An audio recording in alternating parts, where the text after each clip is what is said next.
Hit the No, countdown. you sound good to me. Oh, wait, we're live?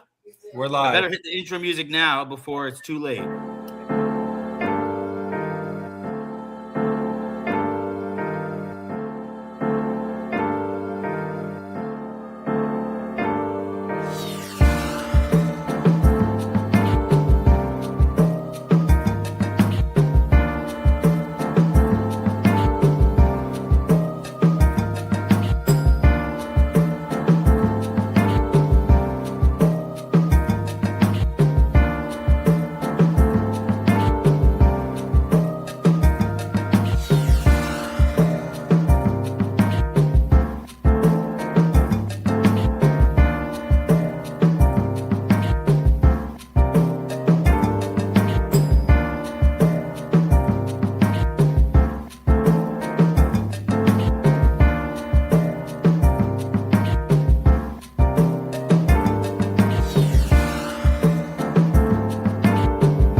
How about it? How about it, folks? That's a Bears dub. Hey, guys, remember when we were getting our asses kicked by Green Bay and then we beat Green Bay? Yeah. That was pretty crazy if you ask me. Those are bad times. Those are the bad times. Oh, man. I don't know about y'all. I thought we were dead. I really did. I thought we were dead in the We're used to you thinking that way, Easy. We are used to you thinking that way. Hey, you probably thought, don't lie, you probably thought we were dead too. I was pissed, but I never thought we were dead. Bears down. Fuck Green Bay in the chat. Anybody? Yeah, let's get a nice FGB in the chat. What up, Dan? Welcome to the show. Absolutely. So no, I'm not gonna lie to you, Easy. Like that whole game, pins and needles. You know what I mean? Like especially not scoring any points the first half at all. You know, granted, 6-0 isn't terrible. You're one score away from getting the lead. You get the big play from Manungai right out of the half, yeah. So I will say this. I think maybe in the beginning part of the game, I think maybe Ben Johnson, maybe all of us kind of got caught up in a little bit in the moment.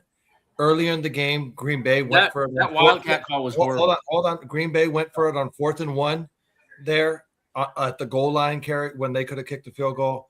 And then when we had the same opportunity on our side, like it's almost like we could have drawn first blood at that moment and just said, you know what, that would have been huge. Like at that point, we wouldn't have needed overtime, to be honest with you. Mm-hmm. You know, but who knows how that changes the whole outlook of the game? Maybe. Yeah, I mean, who knows? Maybe Jordan Love doesn't get hurt. Right, and also Jordan Love getting hurt like that. I don't know. Malik Willis was playing better in a lot of ways. I mean, Love was good, but like. No, I wouldn't say better. I would just say he was just as good. I didn't see much of a drop. I will say better. I don't care what people say. When it comes down to me, and this is not a shot against Jordan Love. LaFleur is better with Willis than LaFleur is better with Love. It kind of gives him a chance to cook with those running plays, that option stuff. Yep. But yeah, no, I mean like the definition of a system quarterback, but he works perfectly in that system. He looked like Michael Vick today. He had us on skates. I mean, all respect to Will. I mean, I hate the guy because he plays. Take it easy with the Michael Vick comparisons. I'm not saying crooked. I'm not saying Michael Vick. I'm not saying he. I'm not saying he's not killing dogs. Fuck you. Okay, fine. So he looked like Lamar Jackson tonight. I'm not saying he's as good because he's not. I'm saying he looked like Michael Vick, Lamar Jackson, just breaking ankles in the backfield. Bobby Douglas. See, I'm not racist. I'm a little racist. We're all a little racist. Oh, why did I? No, we're in. Why did you go there? No, let's go back to football. Anyways, in my opinion, this is that's why he's drinking the fucking White Claw. That's why. Anyways, I would just like, to me, in my opinion, like I didn't see much of a drop off. Like, yes, Willis has definitely more scrambling threat. Is a more of a scrambling threat and whatnot, but he was still just as accurate. Nick knew about it. That's all that I care about. Dan, he knew about it. So yeah, I agree. Fuck Michael Vick. Like they were still like moving the ball down the field just as easily, just as effectively as they were with Jordan Love, in my opinion. There, you know what I mean? So, yeah. No, I mean it was about the effectiveness. And look, when Romeo Doubs got that touchdown, perfect pass, I was like, yeah, this is just the same shit. It's the same shit. But how cool is it though that the ball finally bounced our way, not once but twice in a game against Green Bay? I mean that's how we kind of felt all season so far. No. We feel like the stuff is finally bouncing our way. It was similar to the Washington game. That fumble when they're going in to score. Can you have my drink in there? So no, but I've been saying that, like I kind of said this earlier, like I feel like we're the Washington of the Washington of last season, to where Washington got a lot of last second wins, come from behind wins and kind of like just ball bouncing their way. This year, the fucking Hail Mary, we all remember that. Yeah. So this year it's kind of like our way, or like it's bouncing our way this year, and stuff with the ball, because that onside kick was crazy. Like I'm a Packers fan. I'm reliving my worst nightmare, which was that Seattle NFC Championship game. Because remember, that game also ended with that onside kick. Brandon Bostic, my favorite Packers player of all time, drops the ball. Well, that's a cute dog. Thank you. Remember Brandon? Remember that game from like about 11 years ago almost? The NFC Championship in Seattle. Green Bay's winning the whole game.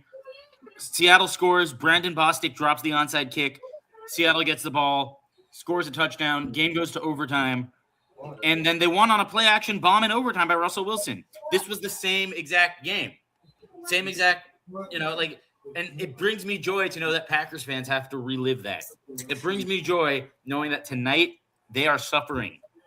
They're not in a good mood right now. I think that's a little different because I think the stakes were higher, sure. No. But I think it's a little different because like like some Packers fans could be like the refs made the bad call there. You had one ref saying interception, the other one saying touchdown. And I'm not talking about that game. Oh, okay. I'm talking about the NFC Championship. Do you remember? It was 2014. It was the Seahawks. The Seahawks went to the Super Bowl. That was when Malcolm Butler intercepted it. But it was the Packers were up 19-7 with 2 minutes left. Seattle goes down, scores, gets the onside kick because Brandon Bostic dropped the ball. Seattle scores. Green Bay ties it with a field goal. Then in overtime, Seattle won on a game-winning Hail Mary, or not a Hail Mary, a game-winning touchdown pass to Curse. It was. I'll send you the link after the show because it was very, very similar to that game. Can I ask? Okay, let me ask you guys this real quick. Game balls. Can you let me get two, or like were your 3 game balls each, or how many game balls do you want? They usually give 2 or 3. I have 3. DJ is an obvious one. I think there's 2 obvious ones. No, I think there's 2. I'm going to say there's 2. The first one is Cairo Santos. Thank you. Right? Because he made not 1, not 2, but 3 excellent field goals. Everybody wanted to cut him, though. That 51-yard field goal, yes. It's garbage. I had no faith. I'll tell you this right now. I had no faith in that 51-yard field goal, the very first one. It was absolutely money. Absolutely money. He earned it. That weather, though, was the only reason. What did you say? 1,000%. Because of the weather. Go ahead. No, I mean, he was absolutely money, and he deserves all the credit for that. Number 1 game ball, Cairo Santos. Number 2, I understand DJ Moore deserves it for the catch. I understand Ja'Day Walker, first career touchdown, but I got to give it to the quarterback. Got to give it to the Iceman. He made the 2 big throws, that won us the game. And we drafted him to make plays like this, and he did just that. This is why, for months, when everyone was saying, we got to keep Fields, we got to, build around him, the Hall. Did you say months? Caleb has been on the team last year too. No, I'm saying for the months leading up to that draft. Oh, okay. Leading up to the draft. This is why I said we got to get this Caleb kid, this kid's special, and he showed it tonight. He made the biggest play and the biggest moment, and that was his best throw of the season, arguably. Maybe. I think of his NFL career, that was his best throw. I mean, definitely his under the circumstances and everything. Yeah, fair. But I just think you got to give it to QB1. You absolutely have to. I mean, the throw against Philadelphia to Kmet was like pretty. I'm not saying that he has throw against Dallas. He had a great throw against Dallas too, but like under the circumstances. Yeah. But no, I mean, the fact is, I am like I talked about on the pregame show earlier. I am so used to this game going the exact opposite way. We all are. Yeah, we all are. We all are used to that. We're so used to it, like. Jordan Love or Aaron Rodgers or Brett Favre making the big throw, Brett Huntley, whatever, Matt Flynn making the big throw to somehow beat us. Yes. To find Randall Cobb or some other guy you've never heard of wide open in the back of the end zone. Have a career day against us. Yeah, exactly. The fact is, though, today, we got it. We got it today. Game winning. It's hard to express the feelings of a walk-off game-winning touchdown on a bomb like that. That was cool. I mean, don't get me wrong. Cairo had a great game, but I really enjoyed not having to have it on his leg in those windy situations. Completely. I'm glad Caleb just decided to end it right then and there. That was your first game ball. All right. When we're talking game ball, my 3 game balls. I mean, I'm not. It's not a diss on. Go ahead. Oh, wait. Easy gave us 3 game balls. No, I mean, I gave 2. Oh, did you only give 2? I'll say 3. I'll split a ball. We'll cut a ball in half. Give half to J.J. Walker. Like, how are you going to give a half a ball? No. Ask King Solomon. That was a hilarious joke, by the way, but it's okay. But no, give half to J.J. Walker. Give half to DJ Moore. And yeah, that's just because, like, they had the big touchdowns. And, of course, Cairo's number 1 for me. But then after that, I mean, I got to credit the QB. I want to hear your thoughts on this, guys. So, my 3 game balls, I mean, I'm with you. I mean, Caleb, to me, is an honorable mention because, in my opinion, I don't think he had a good game.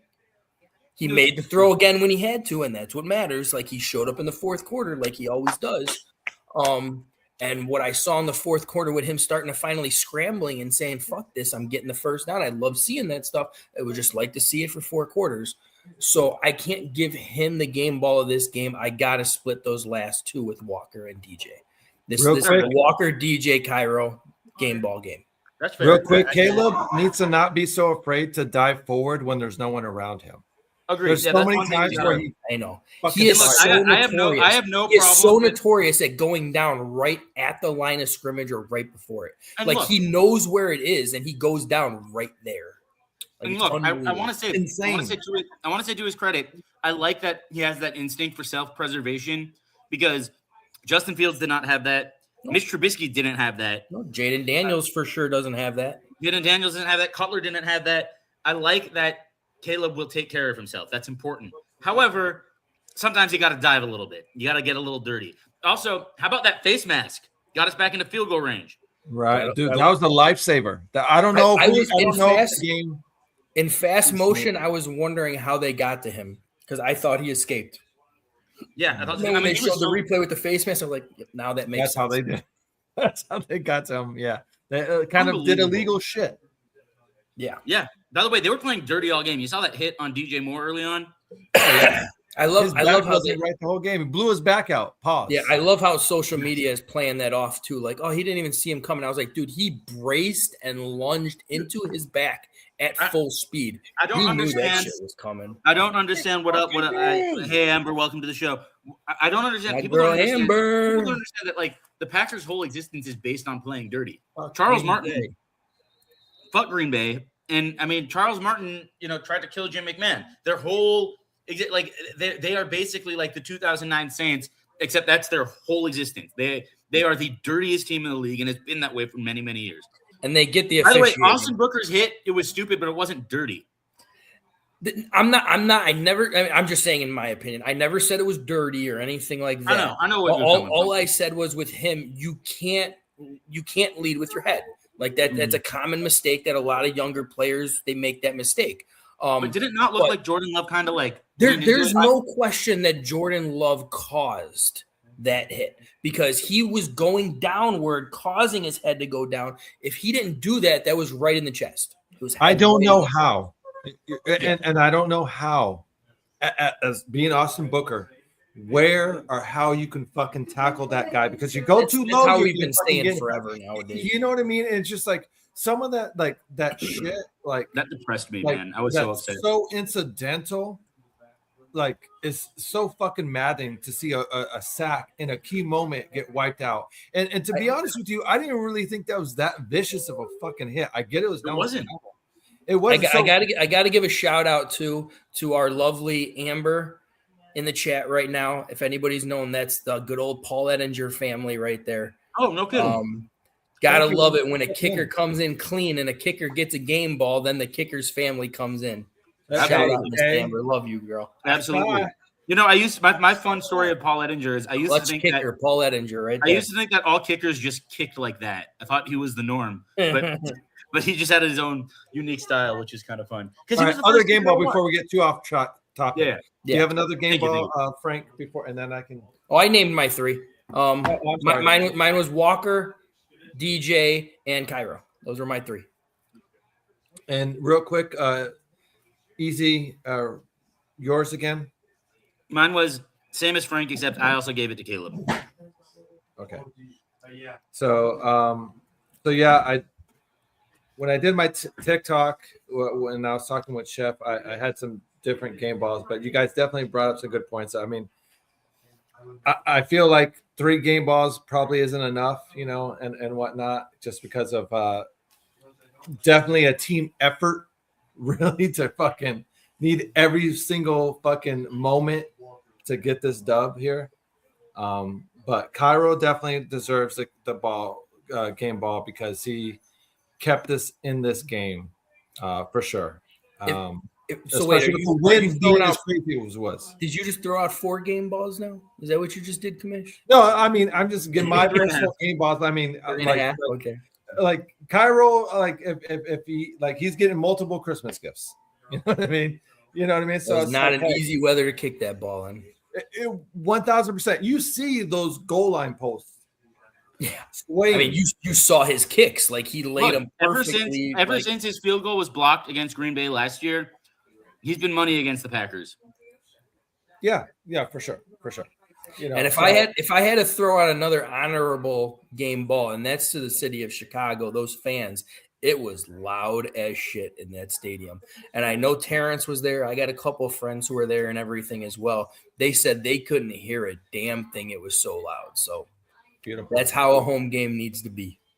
So my other game ball will be, I will give a game ball since he hasn't had the game ball. I'll give a game ball to Caleb.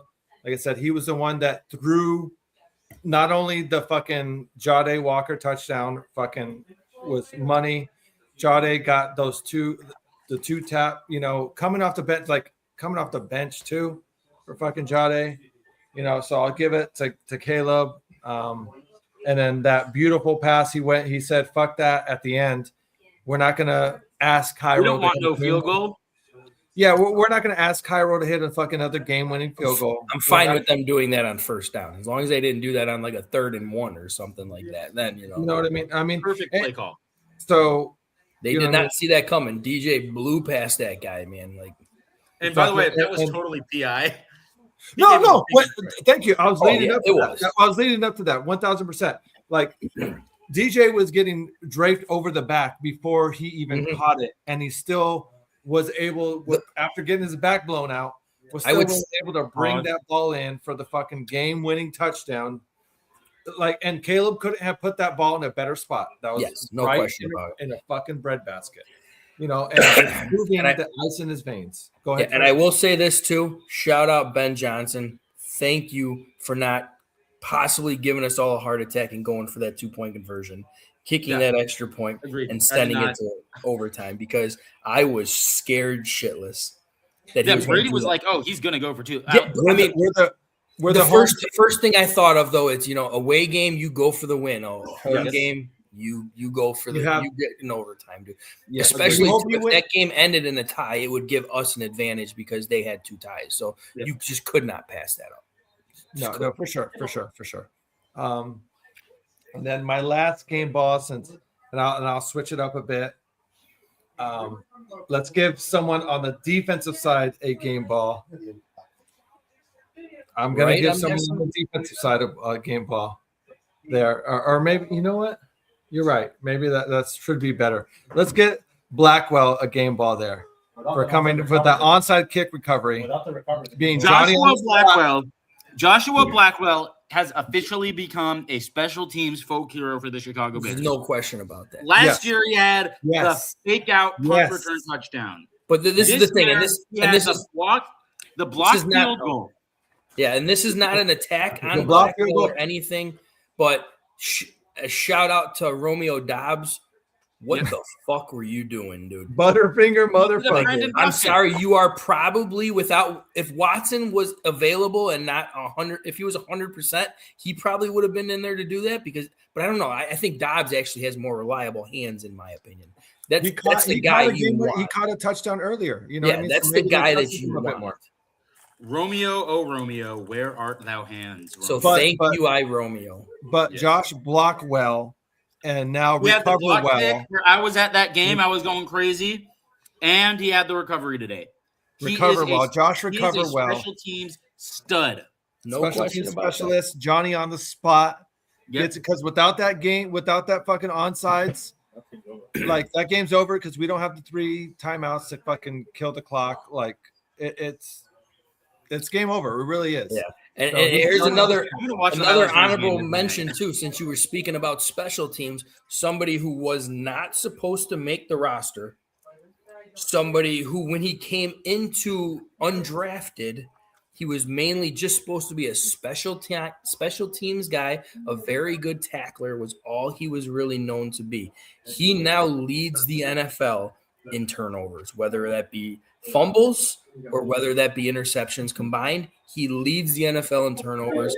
Get ready, sir. Mr. Wright, get ready for a big payday because I don't think Chicago is going to let you go right now, man. Because you are like that. It is ridiculous what he has done. He reminds me of Charles Tillman this year. That's my confidence. Actually not. That's not. I mean, the thing is with Wright, and again, this is not a knock on him. He's not the best in coverage. I think he has gotten a lot better throughout the year. The more and more he plays, he has improved in the coverage. But his knack for going after the ball and his tackling ability is just beautiful. Just remember, though, Frank, like most corners aren't great in coverage. Corner's the hardest position because, look, it's a very pass-happy league, right? Like the majority of corners. Like, there's probably like 8 really, really good corners in the NFL right now. And even they get burnt sometimes. Nahshon Wright, he's gotten burnt more, his fair share. But, man, he wants that ball, and he has a nose for it. I am 100%. 100%.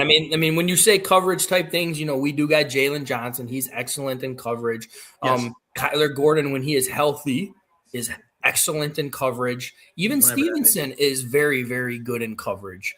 But I mean, at the same time, like Byard and Wright are just at a whole new level of just getting that ball. They'll make the Pro Bowl for sure. It's going to be very interesting to see where the Pro Bowl is going to go because we got to give offensive line people the Pro Bowl. Mm-hmm. I mean, you got at the least get 2 people in our offensive line get the Pro Bowl. And with these turnovers, I don't know if Wright is going to make it. But I think Byard for sure will. Wright's gonna he'll get recognized for something because the strip against Jalen Hurts and the strip against Josh Jacobs tonight, 2 game-winning plays. Yeah. We don't win the game without 100%. Him making those plays. 100%. So I think at the very least we have a lot of alternate guys for sure. Yeah. So hopefully none of them played it in the Pro Bowl because hopefully they're getting ready for a bigger game. Right. No, for sure. But if we don't happen to make the big game, and a team that has a better team or a team obviously that has a lot of Pro Bowl selections, they're obviously going to opt out. And then you're going to have your guys that just opt out that just don't really fucking feel like going, and stuff. So I think if nothing else, I wouldn't be surprised if we had on offense. I wouldn't be surprised if we had 3+, because I think on our offensive line we're at least getting 2. And then I wouldn't be surprised if we somehow get another player in there just because of opt-out shit. Yeah. Even I wouldn't be surprised if Caleb depending on these next 2 games, he could be an alternate, like Trubisky was. If Trubisky could let's not bring those 2 with the same name, please. They can't be brought up in the same conversation. I want to say to Caleb's credit, look, he currently has, let's see, 250 passing yards today. Add that to he has 3,400 yards exactly on the season passing. He has 21 touchdown passes to 6 interceptions. 2 more games left in the year. He needs to – or wait. Is it 2 more games? Yeah, Detroit and San Francisco. Detroit and San Francisco, yeah. He needs to have, 300-yard games in both of them to get to 4,000. But, he's put up the numbers to be a Pro Bowl quarterback. He just, his completion percentage isn't there. But, I think the only way he gets in if people opt out, though. I think that'll be the only way he gets in because I think that's the same way, Look, I think he'll get in over Dak or Jaden Daniels ain't going anywhere. Yeah, you're right. But again, that's not what I care about the most. What I care about I can care less about the Pro Bowl. I care about winning football games. But also today's win, you know what this means though for Caleb is he is officially 500 as a starter. He is back to 500. As of today. That's insane after our first year. After what happened last year, that's pretty damn good. Not going to lie. I mean, he's 17 games last year, 50 he is 30, he is 16-16. And, that's I just you got to give him credit for that. I mean, I know it's Ben Johnson in the O-line, but 16-16 his first 2 years, just being able to stay healthy all that time and just taking everything in stride, taking more criticism than I've ever seen any first-round pick get probably in my life. I've never seen someone get so unjustly criticized, all because of these things right here. But no, I just gotta credit our quarterback because we have not had a quarterback in the past who could beat him. We just haven't, and that was cool to see. Now we should talk tomorrow because if we're all Aaron Rodgers fans. Because I'm going to tell you who we're rooting for tomorrow, okay? We're rooting for the Steelers to beat the Lions. Steelers beat the Lions, the Bears are in the playoffs. Second thing we're rooting for is the Panthers to beat the Seahawks. Because if the Panthers beat Seattle and Carolina, which can happen, it'll be tough. But Carolina is just very inconsistently good this year, if that makes sense. You just don't know what you're getting out of them. And I'm sorry. They play Seattle next week because Seattle played 2 nights ago. Yeah. They play Tampa Bay. Seattle already played because they beat the Rams. Right. But we ideally want Carolina to win that game against the Bucs just so they have a little more to play for against Seattle because we want that 1 seed. And we could get that 1 seed. That would be huge. If we pull that 1 seed out of our ass, man, I don't know. It's possible. It's still possible. We need – So here's my thing real quick too. I know a lot of people say, like in the big time sports world and just other people. And I understand this argument. A lot of people say, hey, this is a year too early. The Bears are a year too early. We're a year too early. And fair statement. But at the same time, in today's NFL, you need to strike while the iron is hot because 2 years before the Bears, we thought Houston was a year too early with how good CJ was playing.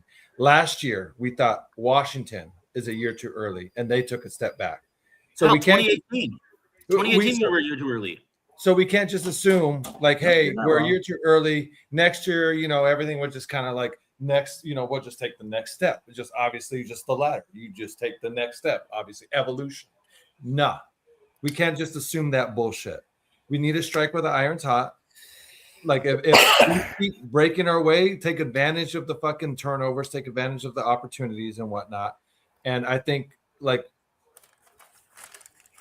I said, at the end of the day, Ben Johnson and how Caleb's going, the chemistry that's going, we need to finish strong and just take this shit all the way to a championship. And not just keep thinking about, hey, it's a next year. You know what I mean? Honestly, finish this game strong, finish the season strong. My hope right now, I'll be honest, my hope right now is obviously to win a Super Bowl. But if we end up playing in the NFC Championship, and let's say we lose to like the Rams or the Seahawks or Niners, of course I'll be disappointed to lose, but like I will be able to look back at the season and be like, this was pretty cool. Like I don't know how you can't. Like, I mean, regardless of what happens, there is nobody in their rightful mind. There's nobody in their rightful mind who expected a turnaround this quickly. And I mean, this is what coaching does. Like, no one's going to call this. By the way, this isn't the Bears' game plan. These offensive game plans, these are not things that can be properly. Like, it's not like with Matt Nagy where it's like, oh, teams are going to get wise to it. Teams aren't going to get wise to what the Bears do because no one gets wise to play action. No one gets wise to, like, it's still always going to keep the defense on their toes. Like, their whole philosophy is we're going to make the same stuff look different. We're going to make the different stuff look the same. Meaning everything they do, like, it's getting the defense to react. It's not like you're not going to be able to attack the Bears in general going forward. Like, it's all very, very sustainable, which is why I'm more excited about this than I was about the Matt Nagy team. Also, our quarterback is much better now than Mitch Trubisky was. Let's be real. Yeah, that's not even close. But I mean, the thing that this team is still missing, and I think it's a thing that is going to hurt them when they go up against elite quarterback play. Andrea, welcome. That pass rush again was still not there. Yeah, that's concerning. Like, I mean, look, I don't give a flying fuck that Montez Sweat got a sack on that last play of the game pretty much. It was nice. Because it didn't really matter, in my opinion. Okay. It mattered to me because – But the thing was, with that sack, Montez Sweat just threw that guy down like a freaking rag doll. And it was just like, why can't you do that the entire game, or at least one drive one time out of every drive the entire game? Like, that is ultimately going to hurt us. And I know everybody is saying, hey, Dennis Allen, he only gave up 16 points, so that looks good on paper. But our defense got shredded. The entire game got shredded. Let's be honest for a minute. That comes down to the point where Dennis Allen, and I'm waiting for the actual stat to come out to see how many times he did it, but I only saw like 3 blitzes the entire game. I'm gonna be honest. The first drive, Green Bay takes it down the field. They have a 4th and 1. They throw it for whatever reason, and they don't get it. Later on in the game, they take it down the field, and they fumble at the 1-yard line. That's a freak accident. Green Bay should have had 30 points. Yeah. Green Bay should have had 30 points. This defense, that's why I didn't give anyone the game ball on the defense, because the defense played badly. They really did. They got pretty lucky with Nahshon Wright played, great play to get the turnover. And then they got lucky with the botched snap. Oh man, I was screaming. I was on the phone with my dad. They had to give him play-by-play. I was like, oh, we dropped it. He dropped it. But it's not like we did anything to force that. So, we got very lucky there. Point I'm making is, so the Bears were bad. The Bears were bad on 3rd down the whole game. You know what I mean? And that was the thing that was killer. I think on defense, we had little moments. Like, I think Grady Jarrett had a moment there. Jarrett didn't have that bad of a game. Correct. Like I said, I think there's some individual players that had some moments at times and stuff like that, but 3rd down was still killer.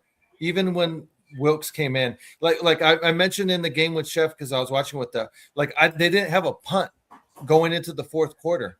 Their punter still hadn't even seen the field. Yeah, that can't happen. Correct. Especially when the backup comes in. That's what I'm saying. That's why I didn't feel like there was much of a drop off, because they had a 91-yard drive with 2 different quarterbacks on the road. Like, that can't happen. No, I'm laughing, especially if you want to go anywhere in the playoffs. That cannot happen. And I mean, shit, Andrea, are you okay? Yeah, this Bear game's gonna kill you. Don't watch the games. Just is that serious, Andrea? Or no, is that that's not serious. It's because of the Bears game. There's no way. I hope so. I just wanted to make sure out of that one. Easy made it sound like it was a serious. I don't know. It sounds but serious. I took that as a joke. Andrea, please drop an LOL or Bears down. Please let you got easy. You got easy good. Oh, thank God. Bears okay. game. Bears game. I'm telling you guys. You scared the shit out of me. Cardiac Bear. The cardiac Bears. It's Zeb, you could probably tell me why I was. You could probably. My dad knows how much of a worrier I am, but no, yeah, but like I mean, the key thing is like defensively and everything like that is I mean when you go down the list here, Montez Sweat pretty much did nothing all game until that one sack. Right. Booker would have had something if it didn't hit the helmet. Booker had. I don't think Booker really Booker did made anything the play of the game either. in some ways. Yeah, You're Booker didn't do anything either. You're supposed to try to knock the quarterback out. That's the goal. The goal of the defensive line is to injure the quarterback. This is, in my opinion, if you are going to get a call like that, you better earn it, and you better earn it like a dog. He lit his ass up. Yes. So, I mean, I'm not mad or anything like that. No, I don't think that was I always say, look, they're going to call ticky-tacky roughing the passer. They are. So if you're going to rough the passer, get your money's worth. No, 100%. And then going down the list, Dexter did absolutely nothing all game. And Brady Jarrett had probably his better game that I have seen. He actually did pretty solid. But I'm going to throw one person out here, and I know he just came back from injury. He was out for 4 weeks, but Edmonds looked fucking awful. He looked rusty. He looked lost. Like he just did not – like he was in the wrong place every single time. And I know he's been gone for 4 games. It's just unfortunate that it had to be that game that he came back for. But I felt like him coming to the lineup actually hurt our defense. Edwards had a big play when it mattered. He stopped the 3rd and 1. Or not that sack, that quarterback stop. I know what you mean. He stopped that 3rd and 1. He looked rusty. He looked a step behind. He for sure looked rusty. Can we also can we just because I love talking about him, can we talk about Manungai again? I love him. I just love that guy. We'll get to the offensive side. He runs hard, but lastly, on defense, the only one that I think needs any kind of mention on defense in a positive note is Nashawn Wright. That big strip against Jacobs at near the goal line in the red zone, I should say, and Bears being able to beat Johnny on the spot. I liked how ferocious or just kind of how like eager they were on defense. I felt like when the game started at the beginning, they were ready to go. They wanted a turnover. They wanted to start the game hot and maybe almost a little too anxious, at times. We were playing too much cover 2 soft defense for most of the game, and we were just letting them have the dick duck plays, and they were just marching down the field. That was all game. I did not like that strategy one bit. No, I hate that strategy. And I understand you were scared because last game they beat you deep and everything like that, but that doesn't mean you play soft. Like, I don't want that soft play. And I mean, that I understand that's the type of stuff that you kind of do want to do sometimes on Love.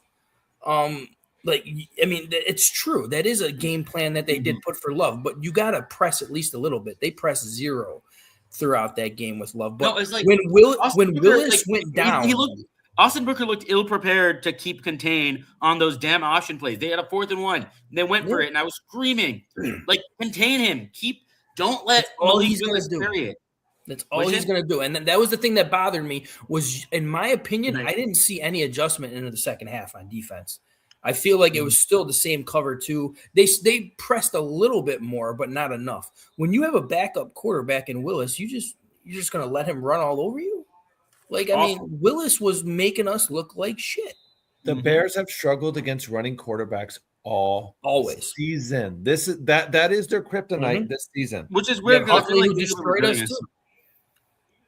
I mean, like I said, even if it's a backup QB and the Ravens QB, Tyler. Well, it's because we're not a fast defense. We really don't. That's exactly. Do you want to know the reason why? Is because they don't have any speed on the defensive line. Grady Jarrett's old. Gervon Dexter is not a fast guy. We don't have like that. And Sweat does his thing, but like, really, can we just borrow Myles Garrett for a few weeks? Oh yeah, that'll be easy. Can you imagine? Hey, did someone say easy? Can we get a rental for 2 weeks? At least going into the playoffs. But I mean that's going to be your. They've known Andrea. They've known Malik is good. Some Packers fans think Malik should start over Love. I don't agree with that, but I mean, they love the guy. So let me ask you. Yes, maybe, someone said easy. It was Frank. How do you think JB is going to take this game on the Tuesday show? Like if we can, I think it's just he's going to be like, everyone's going to have to tune Caleb in. got lucky. Is this not another impressive game by Caleb where he's just like, He's going to say it was a good throw, but he never should have had to make it. He never would have had that opportunity if not for the onside kick. Don't get me wrong. I get what he's saying when it comes to playoff time. This shit may not fly, and I get it. And more than likely it may not. But if things keep breaking our way, you never. Football's a funny game. People got to realize that. I mean, Caleb, and again, this is this game. This is the past game. Games before that too. And I love the fact that Caleb throws the ball away, but sometimes Caleb throws the ball away when he shouldn't. And like a few times this game, it annoyed the heck out of me because he read blitz, he killed it to set up a quick play. They broke down on him with the blitz. He just immediately throws the ball away instead of planting your foot and hitting that slant target. He missed Loveland twice on those type plays. He just threw the ball away. He gets a little but I understand. I'd rather him do that than take the sack, obviously.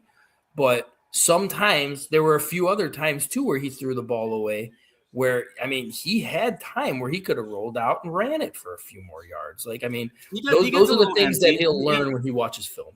He gets a little antsy, that's for sure. But, man, when the game's on the line, he's proven time and time again that, I honestly, and this is crazy as shit to say, there is no quarterback in the NFL that is more clutch than Caleb Williams right now.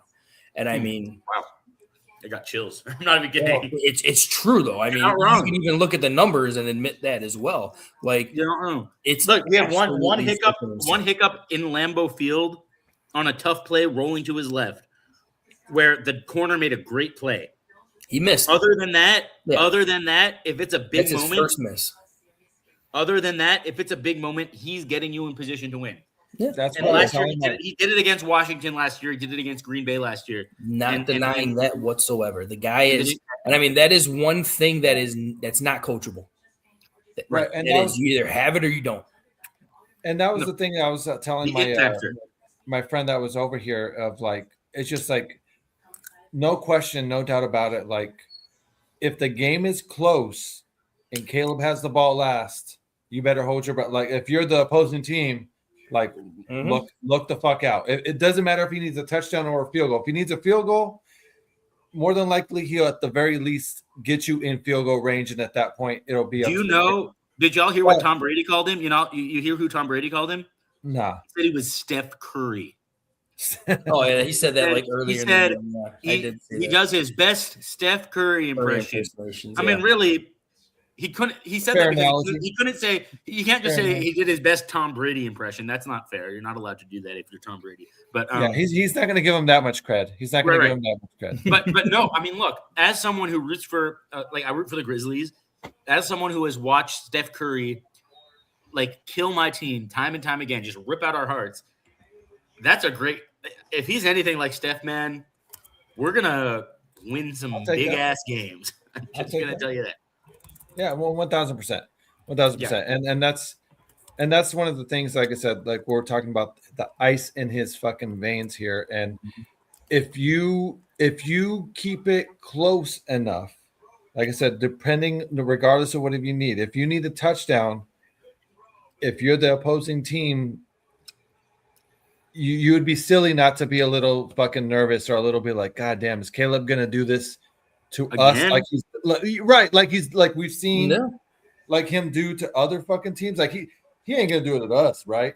He ain't gonna do it to us. And then it happens, and it's just like, God damn, you fucking. And that's the thing. And I'm not dissing anything in regards to it because it is Caleb, but I mean Ben Johnson as well. I mean, when the game's on the line, I feel like he just simplifies everything so much more. And it just benefits Caleb. And I feel like throughout the first 3 quarters, he does open his playbook up so much because it is the first year with Caleb. He tries so many different things and everything. But when it comes down to the game being on the line, he just simplifies the things that work, and Caleb just conquers them. Just absolutely conquers them. Oh, yeah. There's no question about it.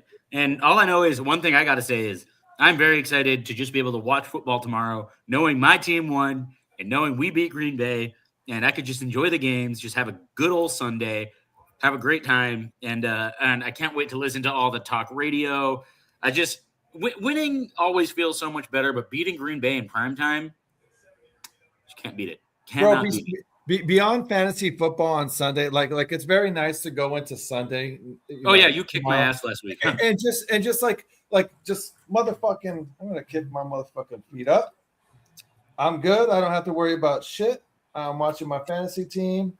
I'm drinking my martinis. I'm enjoying my hangover. I don't give a fuck. I ain't got shit to do. Like that's the way I'm treating this Sunday. Having fucking Caleb and the Bears winning this game, damn near wrapping up the fucking division. I get we have 2 more games and 2 more big games. Like it's not like fucking any pushover teams. Like we got Cleveland and fucking Tennessee. Nah, no, it's gonna be hard. It's gonna be hard for real. Detroit's gonna be fucking fighting for their playoff lives possibly there. They could also get eliminated soon. So we'll see. Correct. Yeah, but they'll be fighting. They'll be fighting. They'll play hard. Dan Campbell ain't that fucking kind of coach to be like, guys, like whatever. No, definitely is not. For real. So and I mean, this is the thing, and like just to wrap it up and everything like that too. Like, Packer fans, do I want to see your players get hurt? No, I don't want Jordan Love to get concussed or anything like that. I don't want Parsons to tear his ACL. I don't want your players getting hurt or anything like that.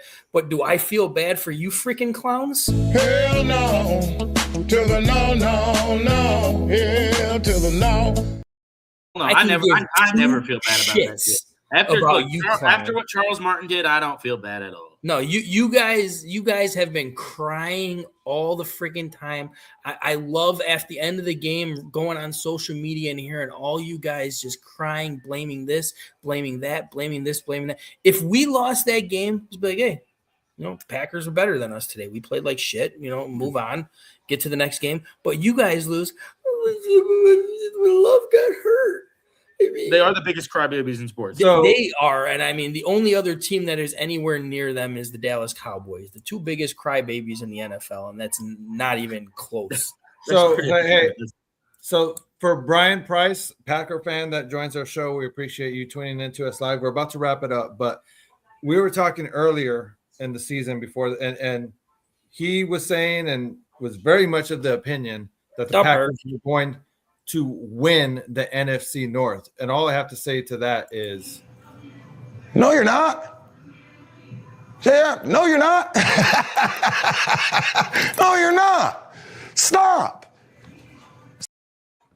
Exactly. Stop with the fucking illusion. And I mean, just to piggyback on that, Commish, just to throw another one out there. If they have to question that, all I got to say is next time you hear grown folks talking, shut the fuck up here.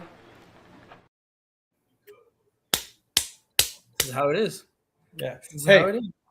How about this? Bear down and take that fucking L. Bear down and take that L. Fuck that ain't L for love. That ain't L for love. I'm not even giving you guys that meme because you guys get no love in mine. They don't get no love. Bear down and take that shit. All right. Let me tell you, the Bears, this is no longer true. The Bears are who we thought they were. Not anymore. Why do we still have that? What? We won. I'm gonna enjoy this tonight. That's our second win this year, Brian. Let's not forget that.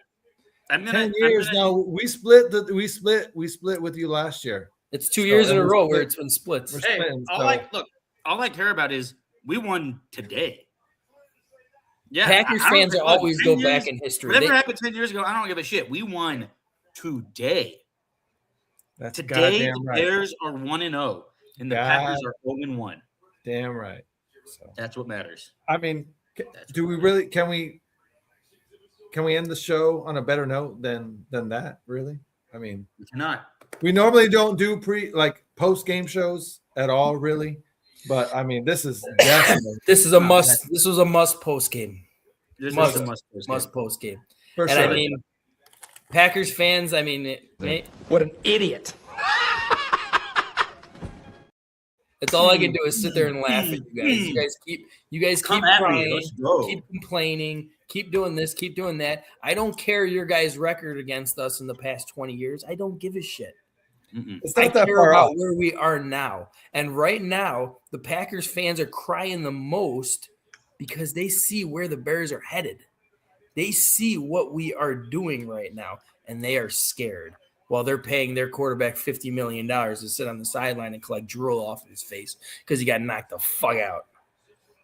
Bro, and that's the one thing I've always said about Jordan Love. Like the talent-wise, talented quarterback. We don't cry, bro. Packers fans cry. Not trying to say that he's the fucking lucky-ass quarterback or whatever and doesn't have any kind of talent. But my thing was, like, I'm not going to just pencil in that he's going to be just as durable as the previous two quarterbacks.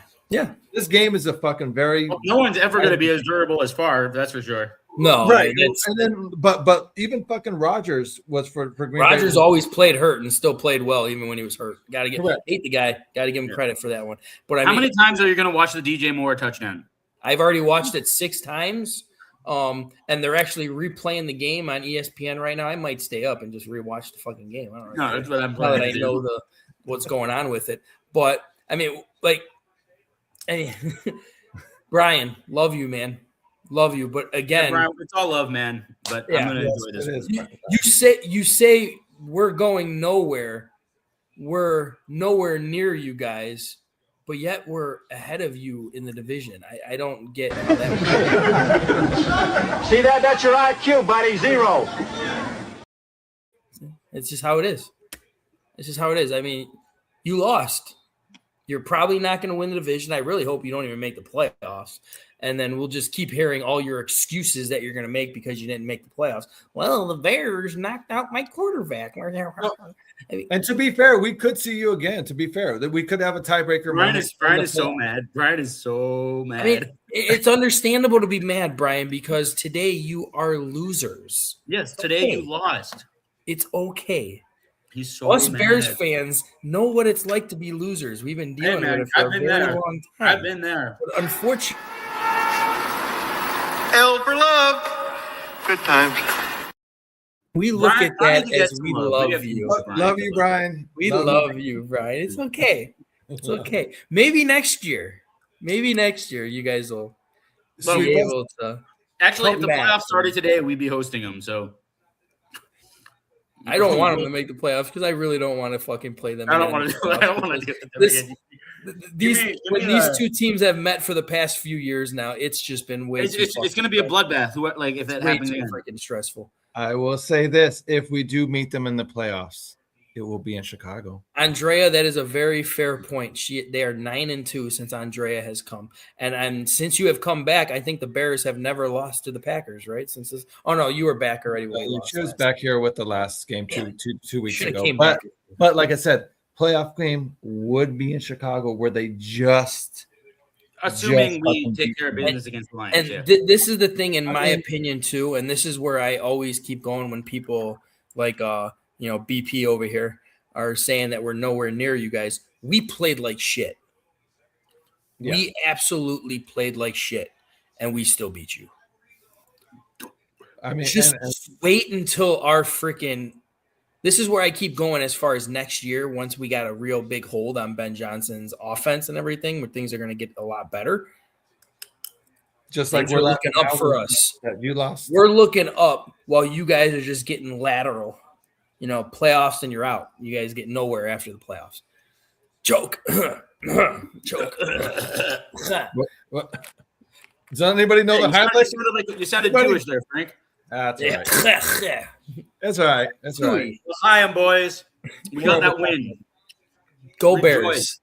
Let's wrap it up with that. Go Bears. Yes. So, everyone, guys. So, our main show will be Tuesday night.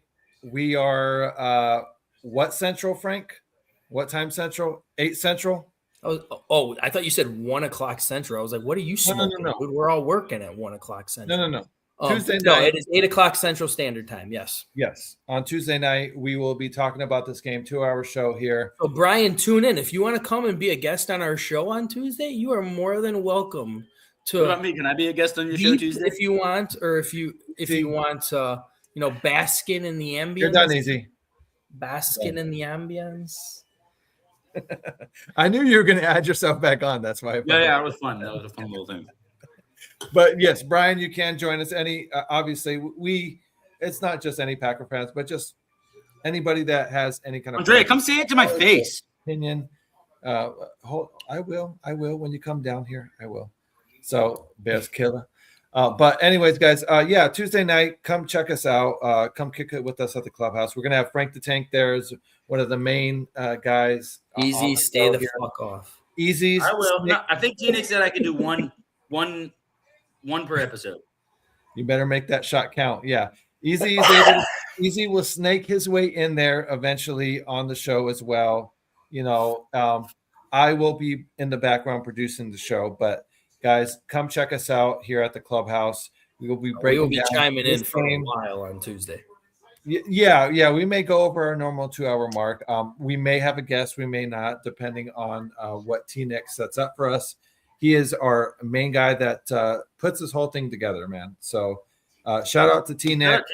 We'll have Foulmouth C with us. We'll have Mrs. Chicago, who will definitely have a fucking opinion about this game. So he's gonna be so excited. Yeah. Love you too, Andrea. You to go. Yes. So and I love my fiance. Shout out to Becca. JB. I love your fiance too. Yeah, she's great for putting up with my She is awesome. Becca is awesome. You pay her well. So I'm the luckiest guy in the world. I don't know how you bribe her, but whatever I'm really funny. That's all there is to it. I'm a funny guy. Frank knows this. It's not about our looks. It's about how goofy we are. Tell me I'm wrong, Frank. I'm right. You are goofy as fuck, dude. I'm a goofy guy. You're a goofy guy. I reap in my goofiness. That makes sense now. That makes sense now. I like that. Okay. I gotta try new things now. I'm telling you, goofiness. It's the key. That's the secret. Goofy, like the Disney character Goofy. Be like that. Like get a costume. Not quite like that. Not quite like that. What the fuck? Think more like. And we'll talk offline about that. We'll clear that up. Think more like Pennywise as a Disney character. Pennywise and Disney. You have a new Halloween costume. Yeah. So, anyways, guys, check us out Tuesday night. We will be breaking down this game for sure. JB will there. He will have his opinions on Caleb and how much of a garbage quarterback he is. I mean, who knows? I mean, there's one thing, like I said, he can't deny is how clutch he has been. He has not admitted only that this year, but last year. Last year, he had so many moments where the Bears should have had a game-winning kick or touchdown or moment there, but then Eberflus does something to fuck up the game, or the defense, or something, somehow, some way. The Bears find ways to lose the game in the past. I know that Caleb, they've been calling him the Iceman, but do y'all know my nickname for him? Sure. The Acrylic Assassin. Hey, I mean, Coach Chef says Coach Chef nickname for Caleb is Fourth in Caleb. So that's Andre's hilarious. So I got a super chat for maybe when he talks about that. She's got a super chat for when he's like, 3 quarters, he was shit. Right. When he's like, can't wait to see it. Can't wait to see it. Win by 30. But we will definitely, like I said, Miss Chicago will definitely have a lot to say. JB, Falmouth C. I'm sure T-Nick will be on here. I would think so. I mean, I don't know how you cannot be after that game. Yeah, he right. Like, if not, like you better be on your deathbed. Or I mean, hopefully not. But I mean, I don't know. Like Frank said, I don't know how you can miss the show after that huge division win, 11th win of the season, exceeding most expectations for sure on the clubhouse for sure. I had their ceiling. Cairo Santos first game ball. Wow, you're watching that now? All right, good. Yeah, it's on now. Cairo Santos. Oh, I gotta get. Yeah, we gotta wrap up. I got so much to watch. All right. So, guys, Walker got the other one. Oh, okay. Might as well last one. One more. It might have just been 2. No, we gotta give one more. He did give Caleb a fist pump and says, "You deserve one, but I can't give you one this time." DJ Moore got the other. I was right. All right. Jahdae Walker and Cairo Santos. I mean, Cairo got the number one. Walker got 2. DJ got 3. Yo, hey. With that all being said, fuck Green Bay and bear the fuck down. And until then, we out, baby. Brian. This has been a Chicago Clubhouse Network production. Brian, if you need a hug, let me know. Bear hug. Brian. You a bear. And now it's all over.